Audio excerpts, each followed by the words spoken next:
जैसे हमारा दोस्त अभी कहता था तुम वो चमार तो नहीं हो जो सुअर खाता, मतलब उसका इशारा था तुम सुअर खाते हो वो चमार तो नहीं हो।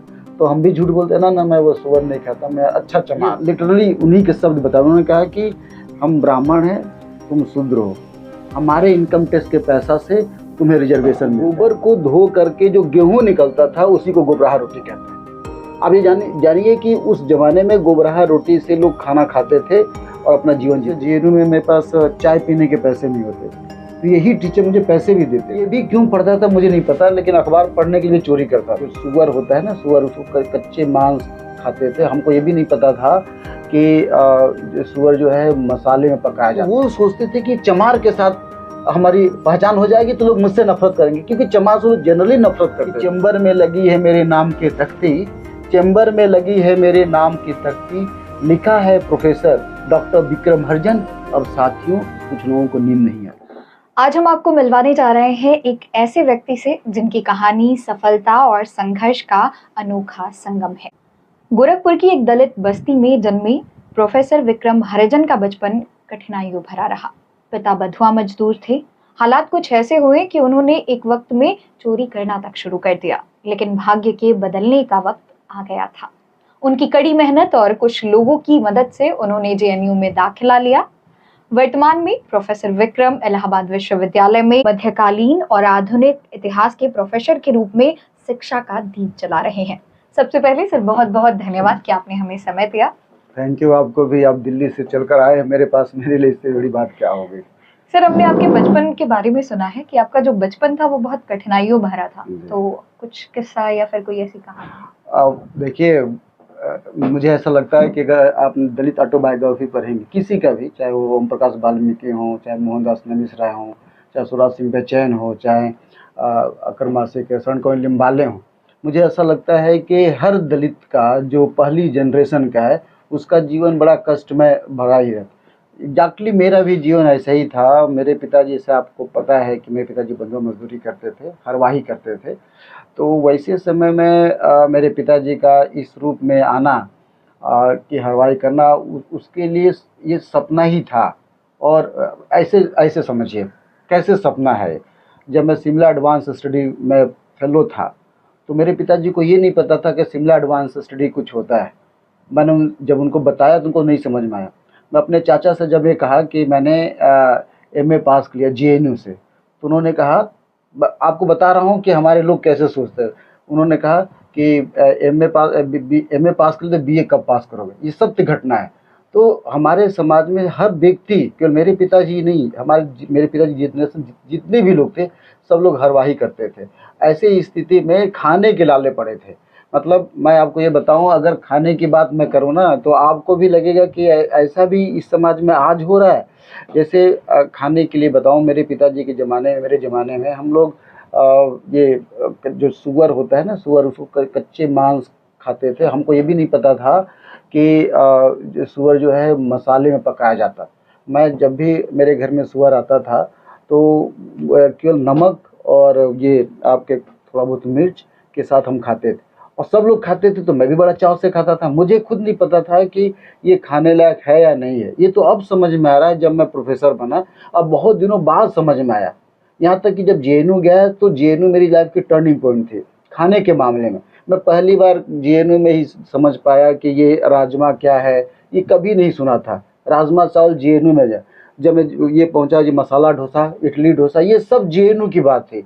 इससे पहले आप ये समझ सकती हैं बीए तक की जर्नी, इस तरह के भोजन का नाम ही नहीं मैं सुना था। ये दिक्कत आई थी हमको। न केवल सुअर की बात है, बल्कि हमारी दादी जो थी, दादी क्या ना वो उसको क्या कहते हैं आपका जो सूखी रोटी थी, कई कई महीनों की सूखी रोटी को उसको गुड़ में डाल करके, महीनों की सूखी रोटी, रोटियां फेंकी नहीं जानती थी, और उसको गुड़ में डाल के लोग खिलाते थे। यहाँ तक कि मेरे भैया जो थे, मेरे बड़े भाई, वो चूहा मारते थे तो हम सब मिलकर खाते थे। और तब चूहे को भून करके, है ना, अब देखिए अजीब बात थी, तब बड़ा एंजॉय करते थे। किसी को कुछ नहीं पता था कि खेतों में पानी चल रहा, चूहा निकाल लिया, वो भून के खा रहे हैं, हम भी खा रहे हैं। इस तरह की ज़िंदगी। तो आप जरा सोचिए, जहाँ पे इंसान होने की लड़ाई है, जहाँ पे हम ये कि मैं कुछ हूँ इस बात की लड़ाई है। वहाँ पे एजुकेशन की बात, पढ़ने की बात, सपने की बात, आईएएस पीसीएस बनने की बात, प्रोफेसर, ये तो सब सपना था। पहले तो इसी बात की लड़ाई थी कि आप अपने ज़िंदगी को कैसे सर्वाइव करें। आप ये जानिए कि उस ज़माने में, मुझे आश्चर्य की बात है, इतिहास का प्रोफेसर होने के नाते कभी भी फूड की हिस्ट्री पढ़ाई नहीं जाती, खासकर इस रूप में। आपको बता दूं 1970-80 के दशक में मेरे पूरे एरिया में गुबराहा रोटी का प्रचलन था। गुबराहा रोटी क्या होता है? अब ये देखिए बहुत बड़ी, अब इस पे रिसर्च होनी चाहिए कि इनकी ज़िंदगी में किस, अभी लोग मोदी साहब विश्व के सपने की बात कर रहे हैं। अब उनको ये सोचना चाहिए कि इस तरह के लोग अभी भी जीवित हैं, अभी भी बहुत एरिया में है। मैं हमारे उसके समाज हाँ में exist हाँ करते हैं। तो 1970-80 के ज़माने में जो गुबराहा रोटी इसको कहते हैं कि जो बैल होता है, बैल जैसे दौरी कहते हैं, गेहूं पे अपना चलते थे और उस गेहूं खा लेते थे। तो स्टूल के रूप में जो गोबर आता था उसको धो करके, गोबर को धो करके जो गेहूं निकलता था उसी को गुबराहा रोटी कहते हैं। आप ये जानिए कि उस जमाने में गुबराहा रोटी से लोग खाना खाते थे और अपना जीवन जीते थे। आप जरा सोचिए वो कि क्या वो इंसान है? हमें तो इंसान तक नहीं समझा गया, ये एक तरह से ये जानवर है। मुझे ऐसा लगता है कि कुत्ता भी गुबराहा रोटी नहीं खाएगा। सही बात। अब कुत्ता को अगर दीजिएगा ना तो वो भी इस तरह के खाने को पसंद नहीं करेगा। तो हमको तो आपने इतना डिग्रेड कर दिया कि हमको गुबराहा रोटी खाने पे मजबूर कर दिया, और हम भी नहीं, हमारे समाज के सभी लोग खाते। ये अलग बात है कि मैं थोड़ा पढ़ लिख कर अपने समाज में आगे बढ़ गया। हमारे सारे जो आज भी हमारे जो भाई बंधु हैं, सब बंधुआ मजदूरी करते हैं। बंधु मतलब आज मजदूरी कर रहे हैं, दिल्ली में जा करके, हरियाणा में जाके, पंजाब में जा करके, और अपने जीवन यापन चल रहा है। पढ़ा लिखा कोई नहीं। मैं अपने गांव का पहला लड़का हूँ, मतलब अपने बिरादरी का जो high school, inter, BA, MA pass किया, पहला लड़का हूँ। और जेएनयू की तो खैर एरिया में शायद ही कोई होगा जो जेएनयू गया था, और पीएचडी की तो बात अलग है। तो आप ये जो है कि इस तरह की ज़िंदगी हमने बचपन में जिया, जिसको आज के लोग विश्वास नहीं करेंगे। उनको लगेगा प्रोफेसर झूठ बोल रहा है।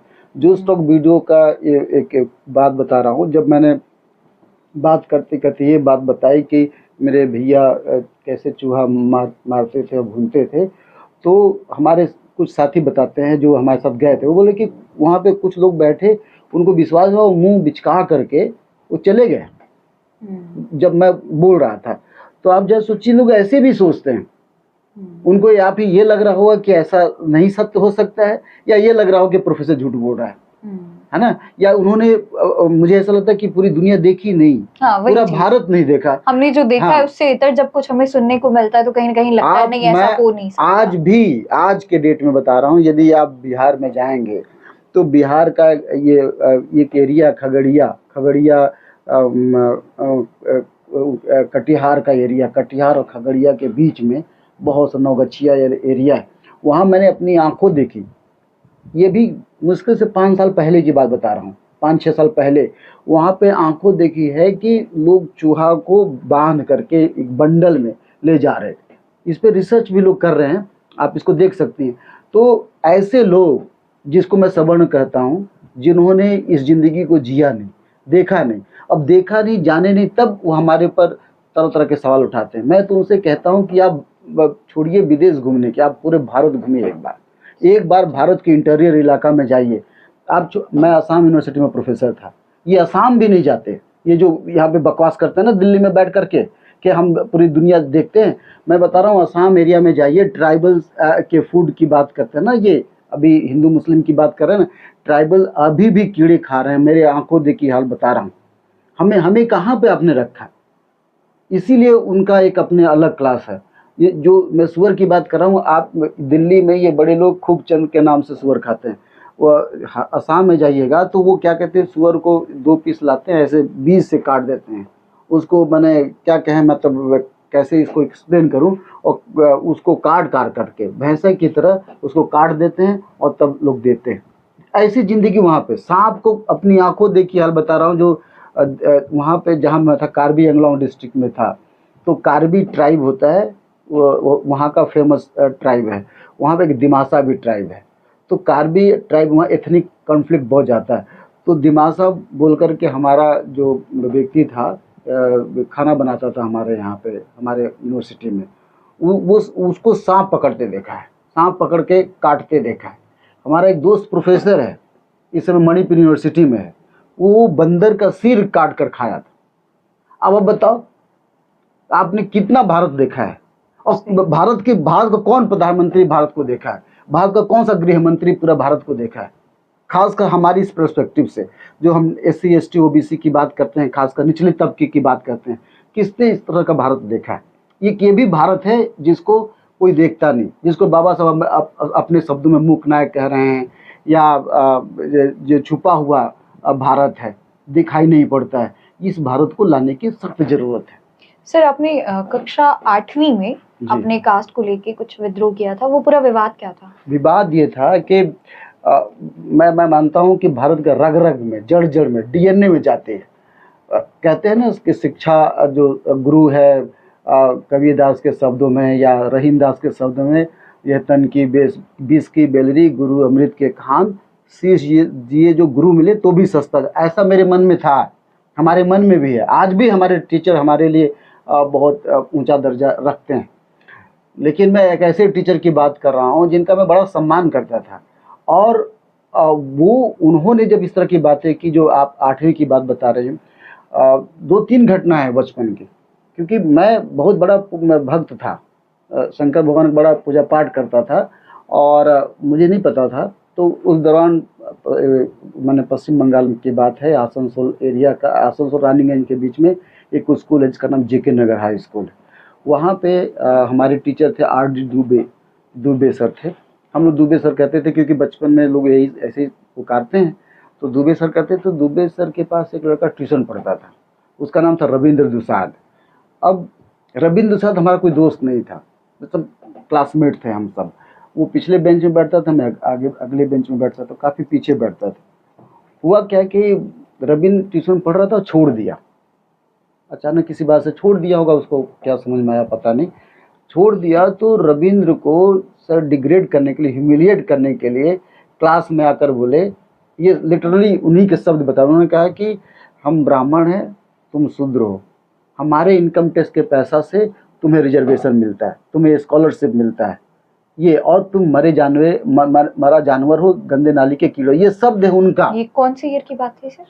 ये क्लास 8 की बात होगी, ईयर 1995 में मैंने हाई स्कूल पास किया, 97 में, 1995 95 में हाई 10वीं पास था, तो 9th में 94 होगा, 1993 समथिंग। हाँ 93 92 के आसपास की, 92, हाँ 92 की की घटना, क्योंकि उस पर बाबरी मस्जिद गिरी थी तो बड़ा बवाल हुआ था। तो इस मैटर को लेकर भी उस वक्त ये कहा गया था कि SFI के छात्र आए और कहे हमारे प्रिंसिपल से कि अभी बाबरी मस्जिद गिरी है और आप यहाँ पे कास्ट की बात कर रहे हैं। खैर ये बात की बात थी। तो रविंद्र दुसाद को जब इन्होंने ऐसे क्लास में बोला, तो मैंने बोला ना कि चूँकि मैं इस कम्युनिटी से बिलोंग करता हूँ, और जब ये कहा गया कि तुम गंदे नाली के कीड़े हो और हमारे इनकम टैक्स के पैसा से तुम्हें रिजर्वेशन मिलता है, तो उस वक्त इतनी समझदारी नहीं थी रिजर्वेशन की, लेकिन हमको 50 रुपये स्कॉलरशिप वजीफा मिलता था, तो हमको वो बात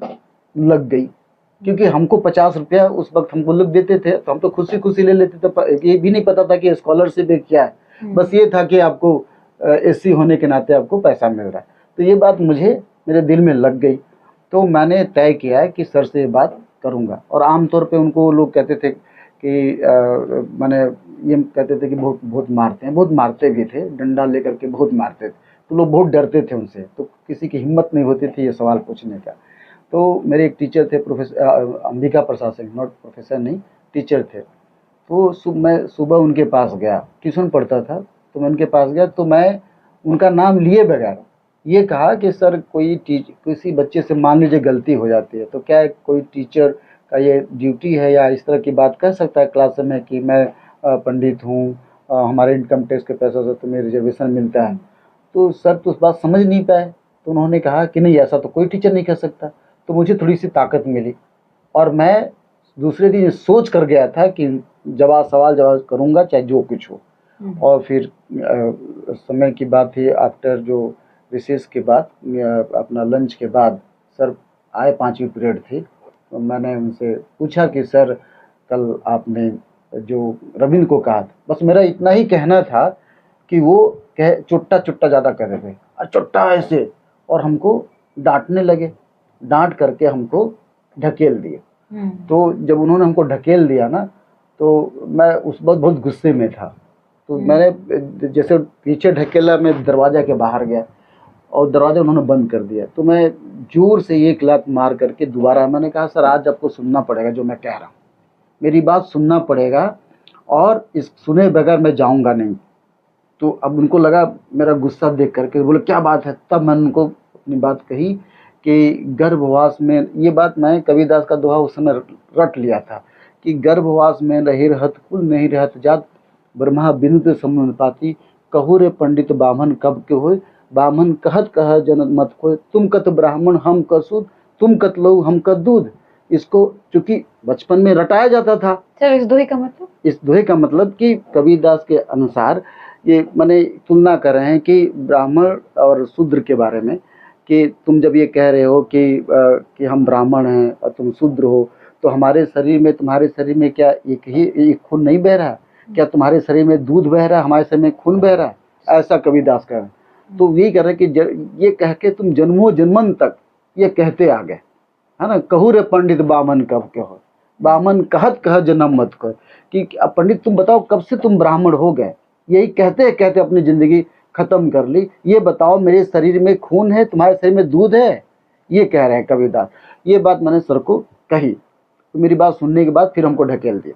मैं बाहर गया, मैंने उनको कह दिया कि सर जो जाति को मानता है वो दरअसल रविंद्र दुसाद गंदे नाली का कीड़ा नहीं है, बल्कि ऐसे लोग गंदे नाली के कीड़े जो जाति को मानते हैं।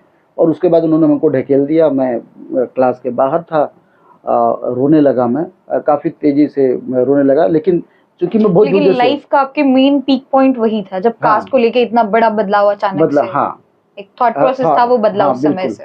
तो क्या हुआ कि हमारे दूसरे टीचर्स आए, पूछने लगे। एक भानु प्रताप सिंह सर थे, एक क्या नाम था, आदित्य नारायण, क्या याद नहीं आ रहा। तो उन्होंने पूछा कि क्या हुआ, बेवकूफ़ टीचर से लड़ रहे हो? तो मैंने रोते रोते कहा कि सर आप बताइए, आप लोग कहते हैं कि जाति नहीं माननी चाहिए, सर कह रहे हैं कि हमारे इनकम टैक्स के पैसा तुम्हें रिजर्वेशन मिलता है। तो मेरे टीचर साहब समझ गए थे बात की ये गलती हुई है। लेकिन मीटिंग हुई, इमरजेंसी मीटिंग हुई। इमरजेंसी मीटिंग में रविंद्र दुसाद को भी बुलाया गया, मुझे बुलाया गया, और ये कहा गया कि ये कहो कि विक्रम ने गलत कहा कि सही कहा। तो आश्चर्य की बात है कि दूसरे और भी क्लासमेट हमारे थे, लेकिन वो टीचर्स का पक्ष लिए। रविंद्र दुसाद ने जब मीटिंग, बच्चों को बुलाया गया, दूसरे बच्चों को, तो उन्होंने टीचर्स का पक्ष लिया कि सर सही थे, विक्रम गलत है। तो लास्टली इसको रविंद्र को बुलाया गया। लेकिन आश्चर्य की बात है, मैं रो रहा था, मेरे आंखों में आंसू थे, हमारी कोई दोस्ती नहीं थी, बताया। लेकिन जब टीचर्स के सामने उसने ये कहा कि मीटिंग में, भरी मीटिंग में उसने कहा, सर भी थे, बोले नहीं सर विक्रम गलत नहीं है, सर गलत हैं, सर ने हमको इस तरह की बातें कही थी। तो यकीन मानिए ऐसा लगा कि मुझे एक नया ऊर्जा मिला उससे। वो कहाँ है आज, मेरे कोई टॉकिंग टर्म्स अभी भी नहीं है, मुझे नहीं पता, लेकिन उस वक्त मुझे बड़ी ताकत मिली और मैं चलाया। और ये लोगों ने जो मीटिंग में ये तय हुआ कि ठीक है भाई, बच्चों में गलती हो जाती है, यह कह करके इन्होंने मैटर को टाल दिया। लेकिन हुआ क्या है कि उसी क्लास में एसएफआई का एक छात्र था जो उसके भाई एसएफआई के नेता थे। तो वो हमसे ये कहा कि मेरे भैया एसएफआई के नेता, तुम कहो तो मैं बात करूं। तो उसने जाके बात किया। जब बात किया तो हमने उसको, मैंने अपने तरफ से बताया कि अपने भैया से कहना कि इस तरह के मैटर को बात करें। तो वो जो रानीगंज में कॉलेज था, टीडीबी कॉलेज, रानीगंज आसन मैंने जेके नगर के पास ही करीब 20-25 किलोमीटर की दूरी पे एक कॉलेज था, टीडीबी, त्रिवेणी देवी भालुटिया कॉलेज। उस कॉलेज में एसएफआई के नेता जब यहाँ पे आए हमारे जेके नगर पे, तो जो मैं आपको बता रहा था कि उन्होंने कहा कि अभी बाबरी मस्जिद गिरी है और इतना कॉम्युनल प्रॉब्लम हुआ है और आप अपने क्लास में यहाँ पे कास्ट की बात कर रहे हैं। हम एसएफआई मतलब जानते नहीं थे, बस उस वक्त आए तो हम लोग तो छोटे थे, हमको ये भी नहीं पता था कि ये क्या है। उन्होंने बताया कि छात्रों के मुद्दा ये लोग उठाते हैं। उसके बाद हमारे एक राय सर, हमारे हिंदी के राय सर प्रिंसिपल थे, और इंग्लिश जो बंगाली स्कूल था, वो बंगाली हिंदी दोनों एक साथ पढ़ाया जाता था, तो हिंदी में अलग और बंगाली में अलग। तो हेमेंद्र कुमार गांगुली ये पूरे माने हिंदी इंग्लिश दोनों के हिंदी बंगाली दोनों के ये हेड मास्टर थे। तो गांगुली सर ने पहले दिन ये कहा था कि कोई बात नहीं, बच्चे से गलती हो जाती है। राय सर भी बोले कि गलती है, लेकिन जब इन्होंने दबाव डाला तो उन्होंने इस शर्त पर दबाव डाला कि आपको विक्रम से माफ़ी मांगनी है, नहीं तो एफआईआर होगा। अच्छा, एफआईआर भी हमको नहीं पता था कि क्या है, हमको तो नहीं पता था कि एफआईआर नाम की चीज़ कोई होती है। तो अब हमारे टीचर जब लोगों ने मजबूर कर दिया, टीचर्स के मीटिंग ने भी मजबूर कर दिया, तो सर आए हमारे सामने माफ़ी मांगने के लिए। जब माफ़ी मांगने आए तो मैंने कहा कि सर माफ़ी मांगने की ज़रूरत नहीं, हम आपके बेटे के समान हैं। बस जो मेरी बात थी वो कहनी थी, मैंने आपको कहा था कि कास्ट को इस तरह से बातें नहीं करनी चाहिए। लेकिन सर ने तय किया मोनाली कि वो हमको पढ़ाएंगे नहीं, उन्होंने हमको पढ़ाया नहीं। उसके बाद मेरी क्लास नहीं ली उन्होंने। हाँ, बोले जब तक विक्रम रहेगा क्लास नहीं लूँगा। अच्छा सर, कुछ लोग जब आपका नाम सुनते हैं तो उनके दिमाग में ये ख्याल आता है कि नाम के आगे ये हरिजन सरनेम क्यों? तो इसके पीछे का क्या थॉट प्रोसेस है सर? ये बहुत इंटरेस्टिंग क्वेश्चन है। मुझे ऐसा लगता है कि भारत में मैं कहीं भी पेपर प्रेजेंट करने गया as a professor, as a lecture देने गया, कहीं पे भी ये सवाल मेरे सामने आता है। इसके पीछे जो सबसे बड़ा रीज़न ये है कि मैंने बताया मेरे पिताजी बंधुआ मजदूर थे, वो बंगाल में गए।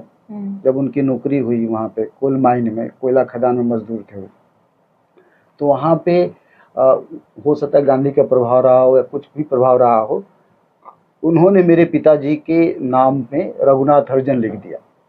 तो पिताजी का नाम जब रघुनाथ हरिजन हो गया तो मेरा जब एडमिशन हुआ, मैडम ने एडमिशन लिया तो उन्होंने मेरा नाम, पिताजी का नाम था रघुनाथ हरिजन, तो उन्होंने मेरा नाम विक्रम हरिजन कर दिया।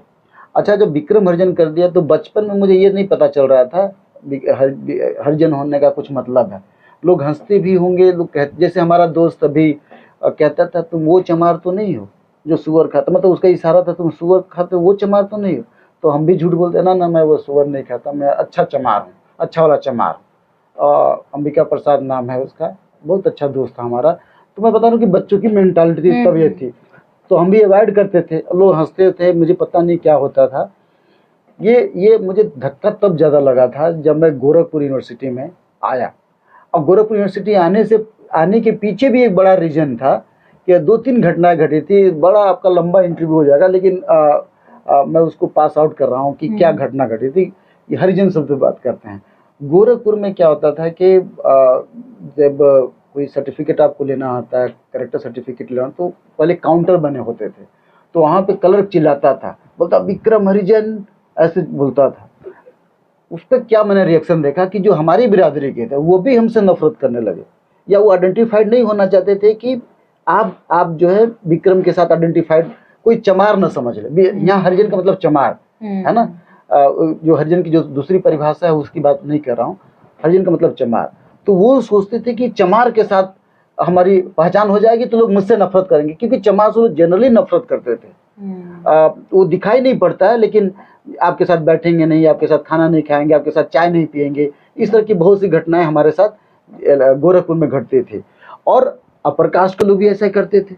आप जरा सोचो, अपर कास्ट के लोग भी हमसे करने लगे और दलित भी करने लगे जो हमारी बिरादरी के। तो मैंने तय किया कि तुम डरते हो ना, दलित समाज को मैं कह रहा हूँ, तुम डरते हो विक्रम हरिजन लगाने से या अशोक भारती लगाने से, कुछ लगाने से डरते हो कि तुम्हारी आसानी से पहचान है। इसलिए दलित कास्ट से डरने के लिए, कास्ट को छुपाने के लिए, और उन्होंने क्या, अब 90% दलितों का नाम देखिएगा, अनिरुद्ध प्रताप सिंह, अनिरुद्ध सिंह, है ना, सिंह का सहारा लेकर के वो उनको धोखा देने की कोशिश करते हैं कि अपर कास्ट को, कि देखो लुक, मैं ठाकुर हूँ, तुम मुझे ठाकुर समझो, मेरे साथ डिस्क्रिमिनेशन ना करो। इस बात का मैंने कहा कि मैं सबको बताऊंगा, लुक मैं चमार हूँ, तुमको जो कहना है सो करो। और इसीलिए हरिजन शब्द को मैंने इतना लंबा कैरी किया। और मैं आपको अभी बता रहा हूँ, जो हम पे सवाल उठा रहे हैं ना, जो दलित समाज के लोग, मैं उन हरिजनों से, उन जो सिंह से, उन अम्बेडकराइट से बहुत बेहतर हूँ। ये लोग डरते हैं, इनको डर लगा है। मैं तो खुलेआम, मेरे चैम्बर में लगा है ना। और मैं इस जब इलाहाबाद में आया तो एक कविता भी लिखी 4 लाइन की, कि चैम्बर में लगी है मेरे नाम की तख्ती, चैम्बर में लगी है मेरे नाम की तख्ती, लिखा है प्रोफेसर डॉक्टर विक्रम हरिजन। अब साथियों, कुछ लोगों को नींद नहीं आती। ये सही है कि मेरे चैम्बर में मेरा नाम लगने से लोगों को नींद नहीं आती। ऐसे भी इलाहाबाद में हमारे नाम को लेकर के अलग बवंडर है, लेकिन केवल चैम्बर में नाम से डॉक्टर विक्रम हरिजन, इसका दूसरा क्या फायदा हुआ कि बहुत से बच्चे जो एससी समुदाय से हैं चोरी चोरी मुझसे बात करते हैं। आप छोड़िए, फैकल्टी हमसे चोरी चोरी बात करती है कि मेरे साथ ये हो रहा है, मेरे साथ ये हो रहा है। एक बड़े प्रोफेसर का नाम नहीं बताना चाहूँगा, इलाहाबाद यूनिवर्सिटी के, चैम्बर बंद करते पर्दा लगाते हुए बोले, विक्रम जो तुम कर रहे हो वो मैं भी करना चाहता हूँ, लेकिन मुझे डर लगता है कि मेरी नौकरी न फंस जाए, मुझे पेंशन न रुक जाए। सर 1993 से आज हम 2024 में आ चुके हैं जी। ये कास्ट को लेके जो हमें भेदभाव देखने को मिला उसमें कितनी कमी आई है?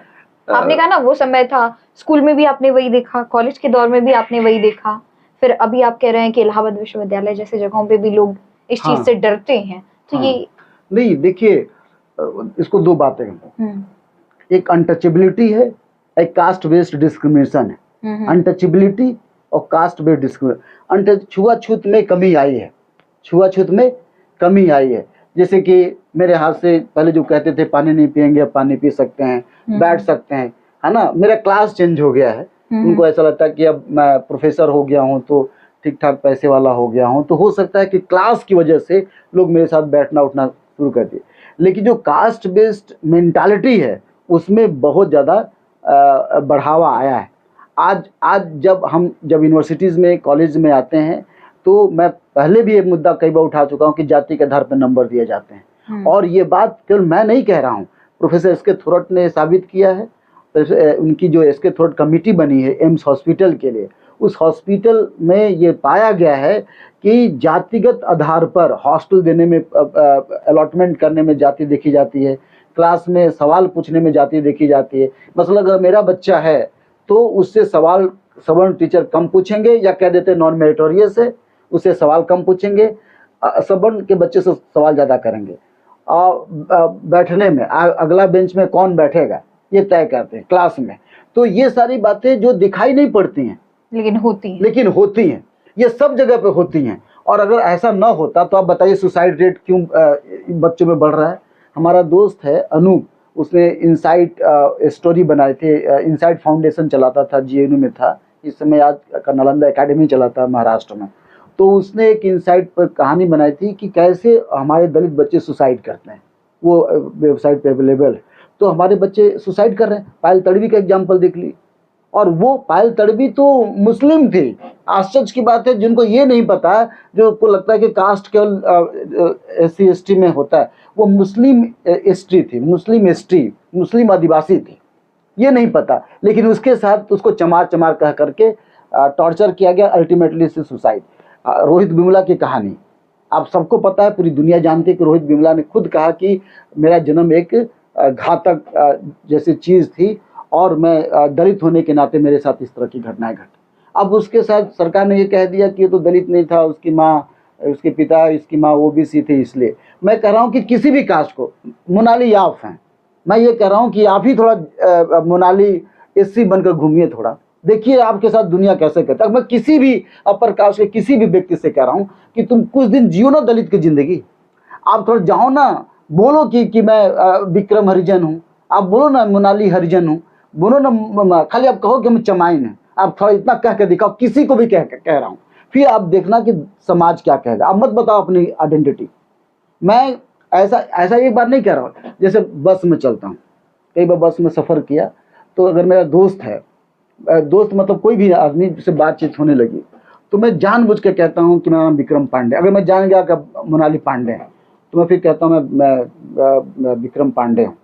पांडे कहकर उसके बाद मायावती को गाली देता हूँ, फिर चमारों को गाली देता हूँ। उसके बाद अब देखिए, ऐसा एक वाक्य था, मैं गोरखपुर से चढ़ा, वो साथी के साथ मैं चढ़ा, और संजोग से वो बोले कि पांडे था, तो मैं इसलिए जिक्र कर रहा हूँ। और पांडे के पीछे भी एक लंबी स्टोरी है। तो वो बोले कि समथिंग, उन्होंने कुछ बताया, मैंने पांडे बताया, और ऐसे ही मैंने कह दिया कि ब्राह्मणों की स्थिति बहुत खराब हो गई है, मायावती को देखिए, चमाइनों का ऐसे करे। उसके बाद मैं कुछ नहीं बोला, वही बोलते चले आए, और उनके मन में इतना ज़्यादा खतरनाक बात। ये एक आम आदमी की मैं बात बता रहा हूँ। कुल मिलाकर मतलब वही है कि समय बदला लेकिन भेदभाव का हाँ। ये जो दौर रहा वो अभी हाँ, भी है, अभी भी है, बरकरार है। बिल्कुल है। ये नहीं कह सकते कमी हुई है, लेकिन उतनी भी नहीं, मैं तो कह रहा हूँ कि अब कमेटी बनाओ ना, हर कॉलेज के, हर यूनिवर्सिटी का कमेटी बनाओ, जैसे इसके थ्रोट कमेटी बना, बाल चंद्र के मुंह का कमेटी बना। अब कमेटी बनाओ, मैं कह रहा हूँ किसी दावे के साथ, अगर मैं गलत हूँ तो मुझे जेल भेज देना। मैं इतना दावे के साथ कह रहा हूँ कि अगर मैं गलत हूँ तो मुझे जेल भेज देना। सर, मतलब ऐसा आपने एक इंटरव्यू में कहा था कि बचपन में आपको चोरी की आदत लग गई थी। हाँ। तो उसके पीछे की कहानी क्या थी सर? अब मैंने बताया ना, मेरे पिताजी कोल माइन में जॉब करते थे, तो वहाँ पे सब लोग चोरी करते थे, सारे साथी हमारे। अच्छा, चोरी करने के पीछे सबके अपने ऑब्जेक्टिव थे। जैसे वहाँ पे कोल माइन में कोयला चोरी बहुत होता था, बड़ी मात्रा में, और रात में हम लोग कोयला चोरी करने जाते थे। तो मैं हमारे यहाँ पे बैलगाड़ी कहते हैं, पता नहीं आप लोग बैलगाड़ी का नाम सुने हैं कि नहीं? हाँ हाँ, बैलगाड़ी। बैलगाड़ी में, एक बैलगाड़ी में 400-500 रुपया एक रात को मिलता था, और उसमें कई ट्रक भी भरे जाते थे। एक रात में 10-12 ट्रक वहाँ से कोयले की चोरी होती थी। तो बात होती, तो मैं भी चोरी करने लगा, क्योंकि मेरे पास तो पैसे ही नहीं होते थे खाने पीने के लिए। पिताजी पैसे लाते थे तो मेरी माँ मेरे पिता में तू मैं होता था कि ट्यूशन का फीस नहीं मिल रहा, तो ये नहीं मिल रहा है। और जैसे दुर्गा पूजा का समय था, और दुर्गा पूजा में सब लोग अच्छा अच्छा कपड़ा पहनते थे, मैं तो पहन ही नहीं पाता था। तो अच्छा कपड़ा पहनने के लिए, अच्छी किताब खरीदने के लिए, मेरे पिताजी, मेरी माँ है यहाँ पे, वो पैसा चुकड़ी होता है ना जिसमें पैसे रखते हैं। तो मैं अपने अंबिका सर के ही घर की बात बता रहा हूँ, पहली बार ट्यूबलाइट देखा है ना, और मैंने ठान लिया कि ट्यूबलाइट इतना अच्छा जल रहा है। और मैं तो हमेशा वो जो बल्ब है ना, आजकल 10-12 रुपये मिलता है, उस समय 5 रुपये मिल के 4-5 अंदर बल्ब मिलता था, उसमें पड़ता था। तो वो उसकी लाइट मुझे अच्छी नहीं लगती थी, जो डिम लाइट होती थी बंगाल में लेबर कॉलोनी में, और ऐसे ही हम ज़्यादातर लोग मजदूर लोग रहते थे, तो सरकार लाइट भी नहीं देती थी, हमेशा आती थी जाते थे। तो सर के घर एक दिन सर हमको घर में बैठाए, अपने घर में, अंबिका सर की बात बता रहा हूँ, तो उनके घर में ट्यूबलाइट था। मैं ध्यान ही नहीं दिया कि ट्यूबलाइट में इतनी अच्छी पढ़ाई होती है, और मैंने ठान लिया कि ट्यूबलाइट लेकर आऊँगा। तो क्या हुआ, अब ट्यूबलाइट लाऊँ कैसे, पैसे तो थे नहीं।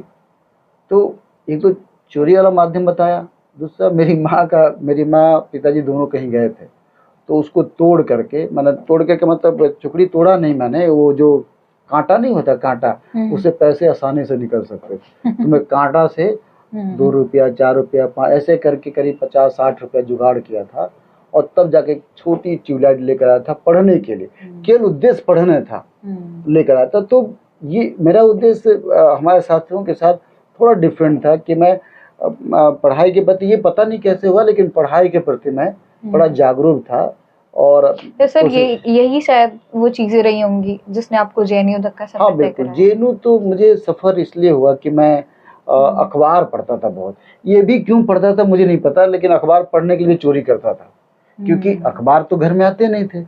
अब बंगाल में एक अखबार था सनमार्ग, आज भी मेरे ख्याल से चलता है। तो सनमार्ग अखबार लाने के लिए 15 पैसे होते थे। हमारे बंगाल में चौंप कहते हैं, चौंप कैसे कहूँ, आज जो टिकिया मिलती है ना, टिकिया समझिए उसी कैटेगरी का चौंप होता था, वहाँ उसको चौंप बोलते थे, और काला नमक लगा करके बड़ा अच्छा लगता था।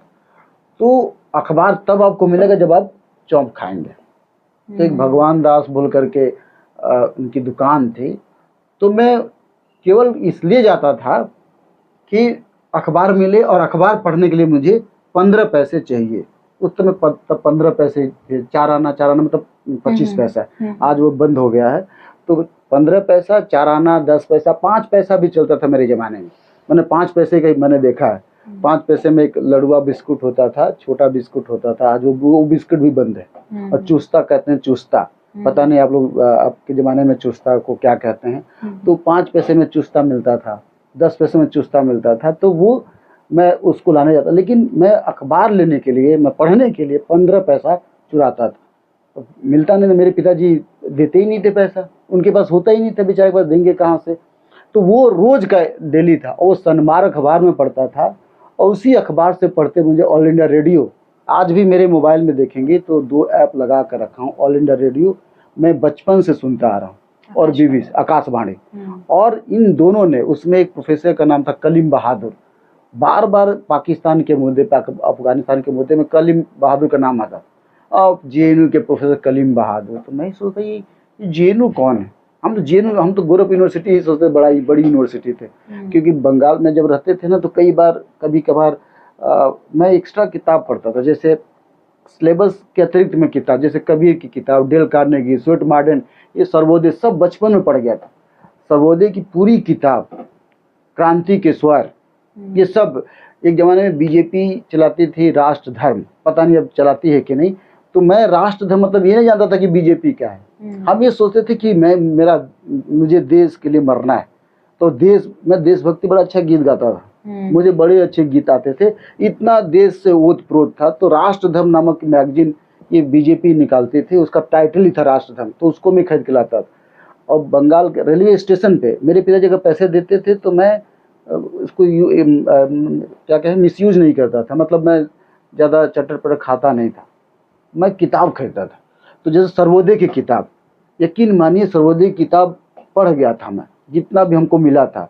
उसी में क्रांति के स्वर नामक एक पतली बुकलेट मिली, गंगा की कसम जमुना की कसम, एक ताना बाना बदलेगा, तू खुद तो बदल, बदलेगा जमाना बदलेगा।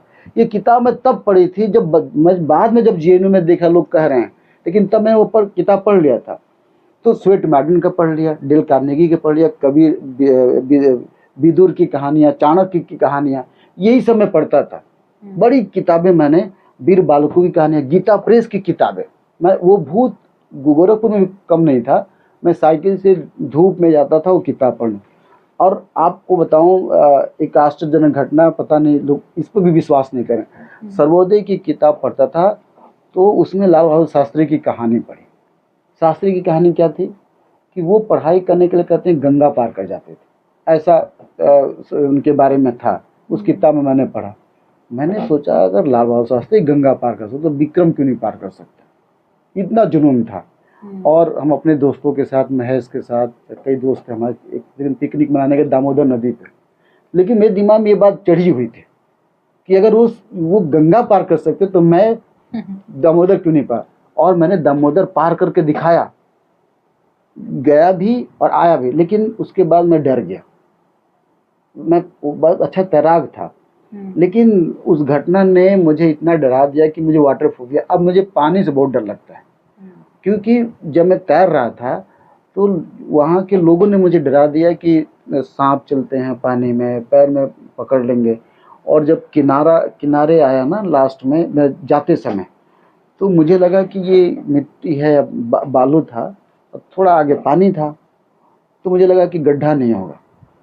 तो मैं क्या था, जैसे पैदल चलने के लिए उतार गया, मैं सीधे नीचे चला गया।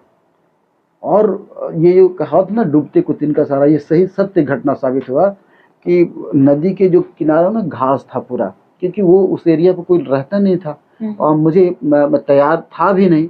तो फिर मैंने उस क्या कहते हैं वो घास पकड़ करके पार हुआ और आया भी, वापस भी आया। तो कहने का तात्पर्य है कि जो सर्वोदय की किताबें थी, मतलब मेरी लाइफ में किताबों का बड़ा इम्पोर्टेंस रहा है और काफ़ी प्रभाव रहा है।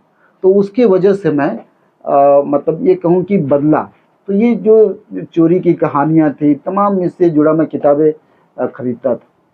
सर आप जेएनयू में जब गए तो वहाँ तो पूरा एकदम इंग्लिश वाला मिजाज रहा होगा। हाँ। तो आप देहात से गए तो फिर सरवाइव कैसे करना हुआ अरे वहाँ पे? Very difficult. अरे मैं इतना कठिन था।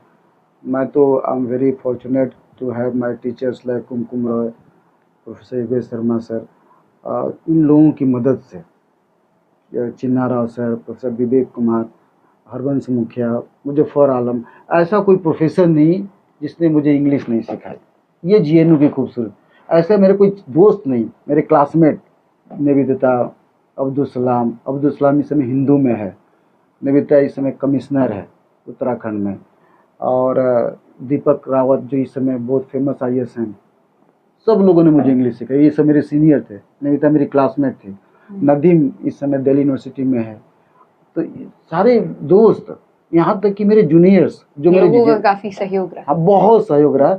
न केवल इसमें, जैसे मुखिया सर के इसमें कहानी बताऊं कि सर पढ़ाते थे तो मुझे तो समझ नहीं आता था क्या इसमें क्या पढ़ रहा है, क्या चल रहा है। तो मैं रोज सर के पास गया, मैं कहा सर मुझे इंग्लिश नहीं आ रही है। तो सर ने बोला कि फिर कैसे करूं? सर हम ही से पूछे। मतलब सर मैं रोज़ एक पेज लिख कर दिखाऊंगा। तो वो रेक्टर थे उस वक्त, तो अपने ऑफिस में वो मुझे बैठ करके एक पेज ट्रांसलेट करते थे, मुझे समझाते थे।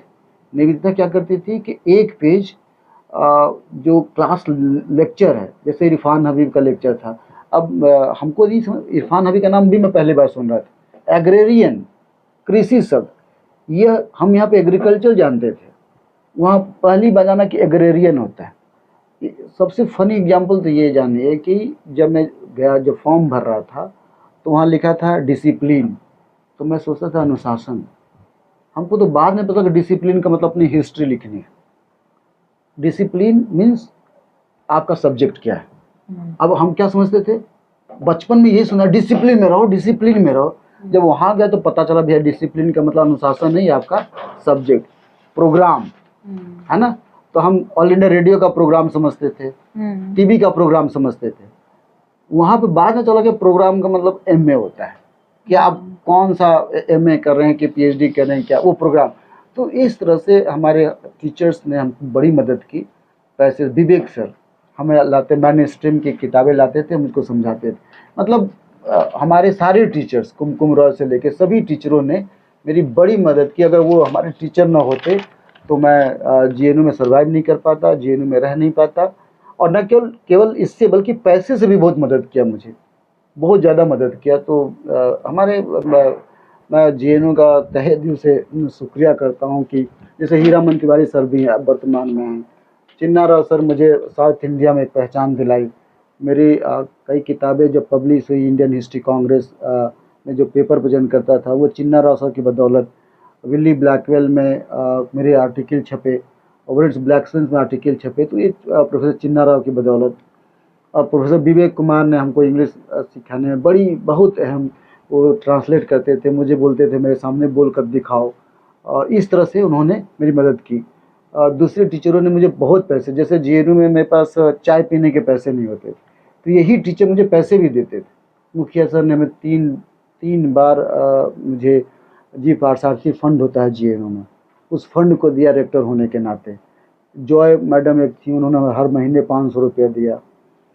विवेक सर ने मुझे हॉस्टल नाइट के प्रोग्राम के लिए कभी 100 रुपया, कभी 200 रुपया, कभी 150 रुपया ऐसे दिए। मतलब मैं ये कह रहा हूँ कि जेएनयू में अगर हमारे टीचर ना होते, और मैं तो ये कहूँगा, इसको ऐसे कहना चाहूँगा कि जहांगीर से पूछा गया कि बताओ धरती पर स्वर्ग कहाँ है, तो कश्मीर के बारे में उसने ये कहते हुए कहा, शालीमार और कश्मीर, शालीमार बाग के लिए, कि अगर धरती पे कहीं स्वर्ग है तो यही है। मैं ये कहूँगा कि धरती पे कहीं स्वर्ग है तो जेएनयू। मेरे लिए उससे बेहतर यूनिवर्सिटी, मैं ये भी कहता हूँ कि ऑक्सफोर्ड कैम्ब्रिज यूनिवर्सिटी भी कभी किसी गरीब बच्चों को सर्वाइव नहीं कर सकते जितना कि जेएनयू में गरीब बच्चे सर्वाइव किए।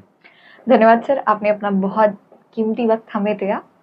आज की बातचीत में हमने विक्रम हरिजन सर के जीवन से जुड़े कई महत्वपूर्ण पहलुओं पर चर्चा की और उनके संघर्ष से सफलता की कहानी को आपके साथ साझा किया। इनकी कहानी न केवल प्रेरणादायक है, बल्कि ये सिखाती है कि कठिन परिस्थितियों में अगर सच्चे मन और पूरी लगन के साथ काम किया जाए तो हम सफलता की ऊंचाइयों को आसानी से पा सकते हैं। हम उम्मीद करते हैं कि इनके जीवन से जुड़े अनुभव आपकी जिंदगी में भी सकारात्मक प्रभाव छोड़ेंगे। आज की बातचीत को हम यहीं पर समाप्त करते हैं। मैं मोनाली, फिर से मुलाकात होगी बातचीत के एक नए एपिसोड में। धन्यवाद।